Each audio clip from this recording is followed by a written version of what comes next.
The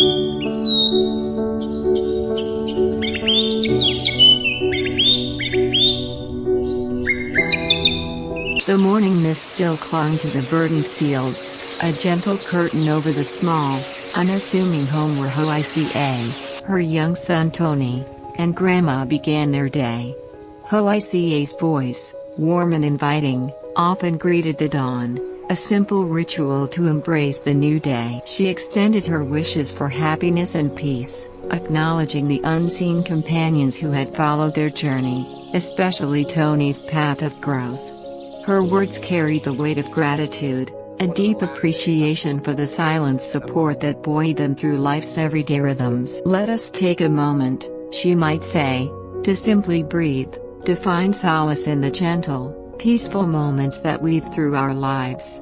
Then, turning to Tony, her voice softened, filled with motherly affection. "Tony, my dear, it's time for breakfast. Let's eat, shall we?" The invitation was not just for food but for the shared communion of the family table, a cornerstone of Vietnamese cultural life, where stories are told and bonds are strengthened over simple, nourishing meals. The sun, a nascent golden orb, began to burn away the last vestiges of the night, promising warmth and activity to the quiet village. The aroma of the morning meal, perhaps a fragrant rice porridge or a simple noodle soup, wafted through the small dwelling. Each spoonful was savored, not just for its taste but for the sustenance it provided for the day ahead. Lyhoaica gently reminded Tony of their plans. "This is so delicious, my little one. Once we finish breakfast, Mama will take you to school. But first, let's go see our chickens, shall we? Are they hungry yet?" Her voice carried a playful lilt, weaving the daily chores into a game for her son. The chickens, a vital part of their humble existence, represented both a source of food and a small but steady income. They were living creatures requiring diligent care, and teaching Tony to tend to them was part of his early education in responsibility and connection to nature. With breakfast drawing to a close, Lyhoaica mentally ticked off her morning tasks. "Once we're done here, Mama needs to make a quick trip to the store," she explained, primarily to Grandma. "We've run out of milk for Tony, and I need to buy some more." The small necessities of life in a rural village often required short journeys, a brief departure from the homestead. Then, her attention returned to Tony, urging him to join the morning routine. "After we eat, let's go herd the chickens. They must be hungry. Let's call them to come and eat." The imagery of Lyhoaica calling out to the chickens, scattering grains, painting a picture of harmonious coexistence with the land. She then turned her gaze towards Tony again, a loving smile gracing her lips. "Are you finished, my love? Come inside and eat your breakfast." The simple exchange reinforced the warmth of their family unit, a sanctuary against the world. However, a mother's foresight extended beyond immediate needs. Lyhoaica gently steered Tony away from her own meal, explaining, "Tony, later we'll find something special for you to eat. This food isn't quite right for you, my darling." Her careful consideration for his diet, ensuring he received proper nutrition, spoke volumes of her dedication. She wanted him to play nearby, safely observed, while she quickly finished her own breakfast. "You can sit here and play for a bit while Mama eats, okay?" Her practical approach ensured both her needs and Tony's were met. "Yes, Mama," she affirmed, already thinking ahead. "Soon, I'll take Tony to school." Her day was a meticulously choreographed dance of duty and devotion, each step taken with purpose, each action imbued with love for her son and respect for the traditions of her home. The tranquility of the morning was about to be stirred by an unexpected journey. Lyhoaica turned to her mother, Grandma, her expression a mix of purpose and mild urgency. "It's convenient, Mama. I'm going to head to the new land Hero just bought, to cut down some corn." Her practical mind was always at work, balancing immediate needs with long-term plans. Mama, please stay home and help me with the housework. Then, I'll take Tony to school. After that, you can take over here." It was a well-practiced division of labor, each woman understanding her role in the household's smooth operation. However, there was a subtle hint of a larger task ahead. "Mama, don't worry about coming out to help me with the corn. You don't know the way to that place, it would take you too long to find it." Lyhoaica's words gently asserted her independence and knowledge of the new property, a territory yet unknown to her mother. "But yesterday, I spoke with you about that area. You know, Mama, it's different now." The difference stemmed from a phone call the previous night. Lyhoaica's voice took on a softer, more reflective tone as she recounted the conversation with Hiro, her husband. "Yes, last night, Hiro called. We talked for quite a while, Mama." Her eyes held a mixture of anticipation and a faint tremor of anxiety. "He told me he'd be back today. His boss sent him to a training course in the province, and he saw it as an opportunity, a convenient way to return and pick us up.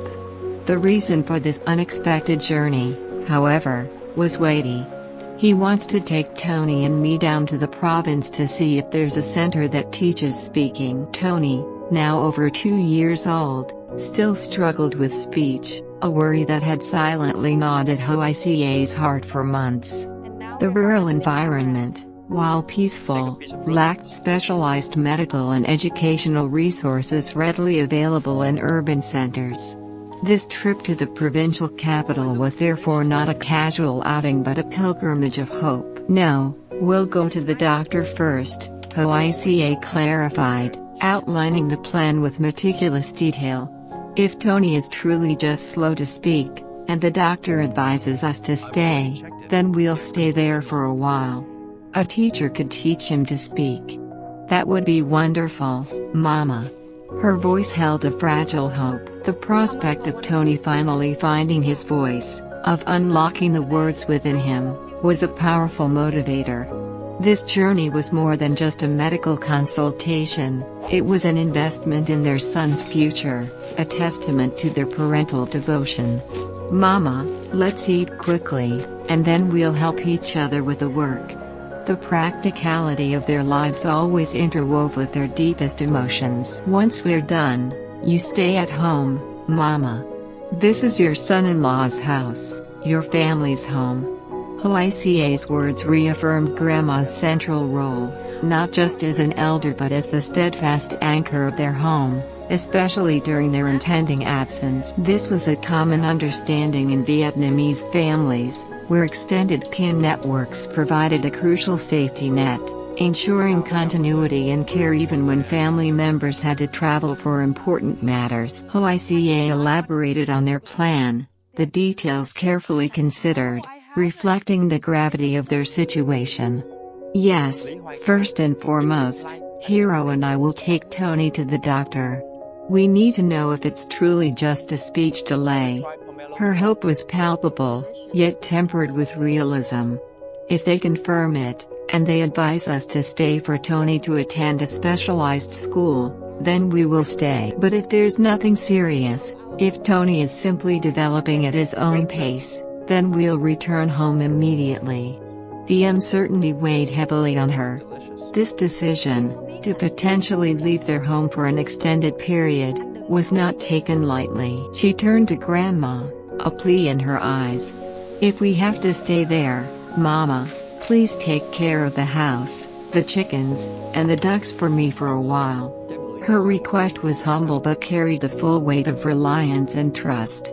"I need to be there with Tony, to help him learn to speak faster. He's over 2 years old now and still struggles to form words. I am very impatient about this, Mama, and Hiro shares my concern." The anxiety of a mother watching her child fall behind developmental milestones was a universal ache, amplified by the limited resources of their rural setting. Lyhoaica reiterated the plan with a sense of finality. "Yes, I'll let Tony go down there for the doctor to examine him. If they keep him for speech therapy, I'll stay with him." Mama will look after the house. She explained Hiro's timing. Hiro said he won't be home until almost noon. He told me to carry on with my morning tasks as usual. This brief window allowed her to attend to a few pressing matters before their departure. When he gets home at noon, I'll pack our clothes. Then we'll pick up Tony and leave together. Her mind, ever practical, also turned to the new land. I plan to go to that new piece of land and take the opportunity to cut some corn. It was a gesture of efficiency, maximizing their time. Then, once the two of us finish cutting it, I can go with a peaceful mind. The corn, a staple, would provide fodder or sustenance, another small act of provision before the journey. Returning to the breakfast table, Lyhoaica gently addressed a culinary concern. Yes, Mama, let's finish breakfast. I won't let Tony eat this first, she indicated her own meal, because he's still young, and these noodles aren't ideal for him. Her motherly instinct prioritized Tony's well-being. Later, when I take Tony to school, I'll buy him food that's more suitable. She recalled a past attempt. There was a time I cooked noodles for him, and Tony didn't eat them. Learning from experience, she adapted. For now, we'll eat. I'll take Tony to school, and then, whatever Tony likes to eat, I'll buy it for him. Her dedication was unwavering, her every action geared towards her son's comfort and health. Mama and I will eat. I'm full now, Mama. Please sit down and eat. She wanted to ensure Grandma also had her meal. I'll take Tony to school, and then I'll head to the new land to work. After you eat, Mama, please help me pack our belongings, okay? The request was a subtle handoff, a testament to their intertwined lives. I'll take Tony to school, leave him there, and then Mama will clean up here. The morning was a whirlwind of activity, each task leading them closer to the impending departure and the unknown answers awaiting them in the provincial city. With a final tender exchange, Lyhoaica bid her mother farewell. Yes, Mama will clean up here. Goodbye, Mama. I'm taking Tony to school. She knelt, guiding Tony's small hand. Tony, say goodbye to Grandma. Let's go to school, okay? The scene captured the essence of rural life, a blending of work, family, and preparation for the future. Tony, a child of few words but keen observation, would embark on his small daily journey to learning, while his mother prepared for a much larger, life-altering trip. A significant leap in time later, Lyhoaica found herself at a new piece of land, a property that promised a new beginning. She called out to her mother, who had arrived to join her. Yes, Mama, I'm here. Lyhoaica needed a tool for her task, a knife she had left behind. Mama, please take the knife I left in the basket by the grapefruit tree. Bring it here to me. Grandma, ever helpful, searched for it. I thought it was up there, she mused. I kept looking around in that section. Her slight confusion highlighted her unfamiliarity with this new terrain. As Grandma brought the knife, Lyhoaica's gaze swept across the landscape, her voice filled with awe and appreciation. I just saw that Hiro has wonderful eyes, Mama. It was a heartfelt compliment, acknowledging her husband's keen judgment and foresight. This place is truly spacious, Mama. Yes, it stretches all the way to this cornfield. The land was a canvas of potential, a testament to Hiro's vision. Unlike the cramped, vulnerable homestead they currently occupied, this new plot offered ample space, a precious commodity in the ever-developing rural landscape of Vietnam. Land ownership, especially a substantial piece like this, represented not just wealth but security and legacy. It was a tangible asset, a source of pride and a foundation for future generations. Lyhoaica's admiration for Hiro's wonderful eyes spoke to his ability to see beyond the immediate, to envision a prosperous and stable future for their family. This kind of strategic thinking, often honed in the crucible of rural challenges, was highly valued, especially when it concerned securing a safer and more abundant life for one's loved ones. The cornfield itself, swaying gently in the morning breeze, symbolized sustenance and hard work, a fertile ground ready for their efforts. Lyhoaica revealed the extent of Hiro's surprise, a secret kept until the opportune moment. "Hiro actually kept this from me, Mama," she confessed, a hint of amused admiration in her voice. "I didn't know anything about it until he had already completed the purchase and all the paperwork. Only then did he come back to inform me." This characteristic element of Hiro's personality, his decisive action and penchant for thoughtful surprises, further cemented Lyhoaica's respect for him. He explained his rationale: "I bought this piece of land just in case. If next year, we're still at home and the floodwaters rise again, I'll decide to move us here." The threat of flooding was a very real, perennial concern for families living in low-lying areas, particularly in regions of Vietnam prone to seasonal deluges. The previous year's floods, perhaps even earlier, would have left an indelible mark of fear and vulnerability. Hiro's plan was meticulously thought out.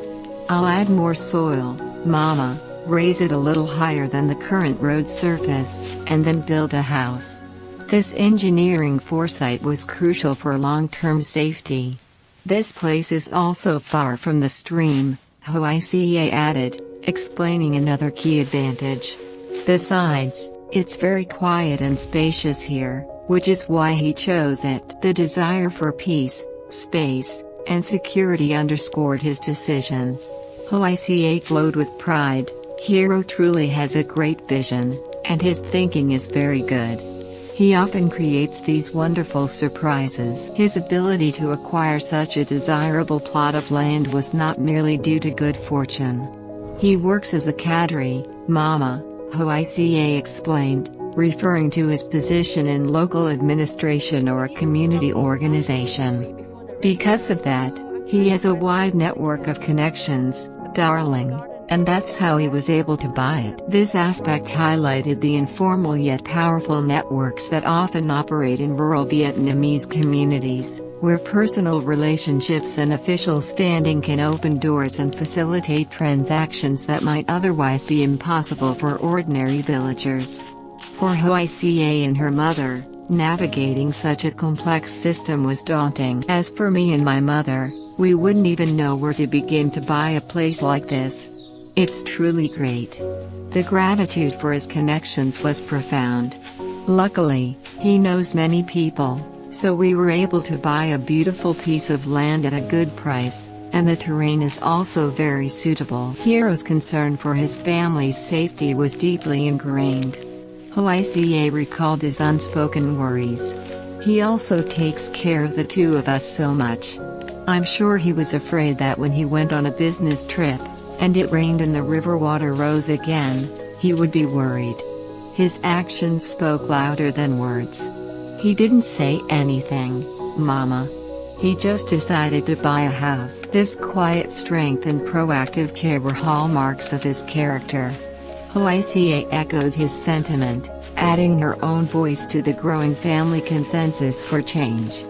"Ha also said we should try to work and save money to buy another place. That current place is just too dangerous." Grandma, nodding in agreement, confirmed the wisdom of this course of action. "Yes, that's right, Mama. The place where Mama's house is now, behind Tali, is very high. While being high offered a perceived safety from floods, it presented a nut green of the grapefruit against the dark foliage offered a pleasing contrast." "Are you done?" she asked, looking up. "I'm done, Mama," Lyhoaica replied, her hands already reaching for 2 more choice fruits. "I'll cut these 2 more to eat when we get home."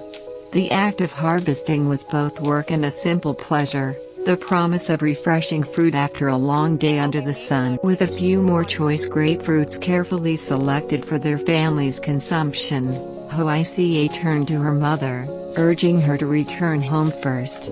"Mama, please go home first. I'll finish selling these at the market." Her voice held a gentle persuasion, knowing her mother deserved rest after their strenuous morning. Yes, Mama, please go home first, okay? She paused, considering, or should I let Mama come to the market with me? The offer was born of affection, a desire for companionship, but practicalities dictated otherwise. No, Mama, just go home and rest. I'll go sell for a bit, and then I'll be done. Her efficiency was paramount, driven by the knowledge that Hiro would soon arrive. Who knows, maybe Hiro is back now. The question hung in the air, tinged with anticipation and eagerness. And indeed, as if summoned by her thoughts, Hiro arrived, his motor scooter kicking up a small cloud of dust as he pulled up to where Grandma was. "Hello, Uncle," Grandma greeted him, using the respectful address for a younger man, her face lighting up with relief. "Are you back? Where have you been?" Hiro, a sturdy and reliable figure, dismounted, a faint weariness etched on his features from his journey. "I've been helping Lyhoaica to distribute the garden that you bought the other day," he explained, referring to the new land they had just been working on. "I've been giving Lyhoaica some help." He then inquired about the timing for planting. "Now it's winter.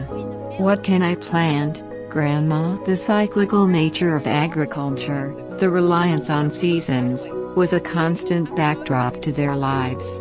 Grandma, with her years of experience, acknowledged the current limitations.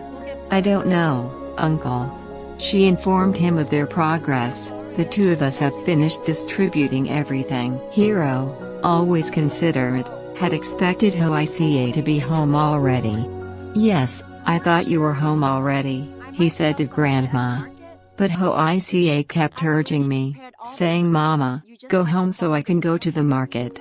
She wasn't afraid that Hiro would be home. He understood Lyhoaica's tireless nature, her commitment to her tasks. The market was a vital artery of their local economy, where the fruits of their labor were exchanged for much-needed cash. Selling their produce, even small quantities of grapefruit, contributed directly to their family's financial stability and savings for the new house, reinforcing the humanistic values of hard work and self-sufficiency. This simple act of selling was not just commerce, but a crucial thread in the tapestry of their rural existence. Hiro, having traveled directly from his work assignment, was keen to facilitate everyone's next steps. "Yes, I'm also trying to arrange things," he said, reflecting his own efforts to prioritize his family despite his professional obligations. "After I got there, I was able to come home. I tried hard to finish." His dedication was evident. Now, with his arrival, the next phase could begin. "Now that I'm here, Grandma, get in the car so I can take you home." He was the practical anchor, ensuring everyone was safely where they needed to be. Lyhoaica always goes to the market. He knew her routine, her dependable nature. "Okay, ma'am," Grandma replied, her trust in him absolute. "I keep saying yes." Lyhoaica went to the market, brother. The conversation revealed the deep respect and affection between Hiro and Grandma, a cornerstone of their extended family. "Then I'll have to wait for Lyhoaica for a while." Hiro was prepared to wait, understanding that each person had their duties to complete before their collective journey could commence. Hiro, ever the organizer, further outlined his plan. "Okay, Mama, go home first, get ready." He knew Lyhoaica would soon return from the market. "And in a bit, Lyhoaica will come back, so I'll keep going." His schedule was tight, but his focus was clear. He inquired about the market's location, a practical detail for someone who often traveled for work. "Is the market far, ma'am?" He addressed Grandma with politeness and respect. "You still go to the same market as usual?" "It's still near the gas station." Grandma confirmed, the familiar landmarks a comfort in their routine. The conversation naturally drifted back to the bounty of the new land. "Yes," Lyhoaica kept saying, "leave 2 eggs to bring home to eat." Hiro recounted, perhaps playfully referring to some other small produce. He then turned to the grapefruit. Yes, in the newly bought land, there are also 2 grapefruit trees, but I don't know if this grapefruit is delicious, Grandma. His question sought Grandma's seasoned judgment. Grandma's response was immediate and enthusiastic, her eyes twinkling. This grapefruit is very delicious, Uncle. This grapefruit is a green-skinned grapefruit, but its core is pink. Her description painted a vivid picture of the fruit's unique qualities. Today, my mother and I found one there and picked it to try. It's very delicious. This grapefruit is very expensive. The economic insight was critical. This wasn't just any fruit, but a valuable cash crop. Lyhoaica always cut down that tree to go to the market to sell, then saved a few to bring home. This illustrated Lyhoaica's business acumen, balancing immediate income with family consumption. Yes, now it produces so many grapefruit varieties, Hiro mused, acknowledging the agricultural innovations. I don't know what kind of grapefruit or what kind of grapefruit. The proliferation of new strains often brought both opportunities and challenges for farmers. Then, Hiro inquired about Grandma's overall impression of the land. Grandma, I see the land I just bought. I always give it to Lyhoaica. Is it okay? Grandma's reply was heartfelt and resolute. Grandma, it's wonderful, Uncle. It's spacious and comfortable. You really have a good eye. Her praise was not merely polite but genuinely impressed by Hiro's choice. When I first stepped in there, I saw it and I immediately liked it. The first impression was powerful, a testament to the land's inherent appeal. Grandma then articulated the most significant advantage of the new property, drawing from their family's painful experiences with natural disasters. Even when it rains, I'm never afraid of floods. When I'm far from the mountains, I'm never afraid of landslides. Her words underscored the acute vulnerability of their current home. Vietnam, particularly its central and northern regions, is highly susceptible to extreme weather events, including devastating floods and landslides, often exacerbated by deforestation and the impacts of climate change. For rural communities, these events don't just damage property, they threaten lives and destroy livelihoods, creating a cycle of displacement and recovery. Hiro's strategic purchase of this higher, more stable land was therefore a profound act of protection, offering a tangible shield against the unpredictable forces of nature. That place is extremely safe, Grandma concluded, her voice filled with a sense of immense relief and security. This peace of mind was invaluable, far exceeding the monetary cost of the land, reflecting a deep human desire for safety and stability in an increasingly uncertain world. Grandma affirmed the unique quality of the new acquisition. And around that area, only that piece of land is the most beautiful. She understood the rarity of such an opportunity. Yes, that family was short of people, they didn't have anyone to work, so they had to sell it. Her words shed light on the circumstances of the sale, a common challenge in rural areas where labor is often a family's most valuable asset. Otherwise, they would have kept such a beautiful piece of land. It was a fortunate confluence of need and opportunity. I heard that their family has a lot of land for sale. This indicated a potential for future expansion or for other families seeking similar security. Hiro then shared more of his recent conversation with Lyhoaica. Just now I also talked to Lyhoaica, he began. My wife also said that she is trying to work and save money. The collective effort to secure their future was a recurring theme. Then, she'll put all my money at home, from selling grapefruit and cows, into the possibility of finding another place to buy. This was a significant financial commitment, illustrating the family's shared sacrifice and strategic investment. Lyhoaica's motivation was clear, because Lyhoaica said that the place is almost a mile away, she is afraid of landslides, and her mother is alone at home. She is afraid of danger. The danger was ever present, a constant source of worry. Hiro, his voice firm, agreed with his wife's assessment. I think Lyhoaica is right. In the future, the two of us must have a safer place to live. He spoke of the inherent risks of their current location. It is at the foot of the mountain, it is very dangerous. He recounted a past tragedy that underscored their vulnerability. The last time it rained like that, it collapsed the whole house. The memory was stark, a vivid reminder of nature's destructive power. And there will be many more rains to come.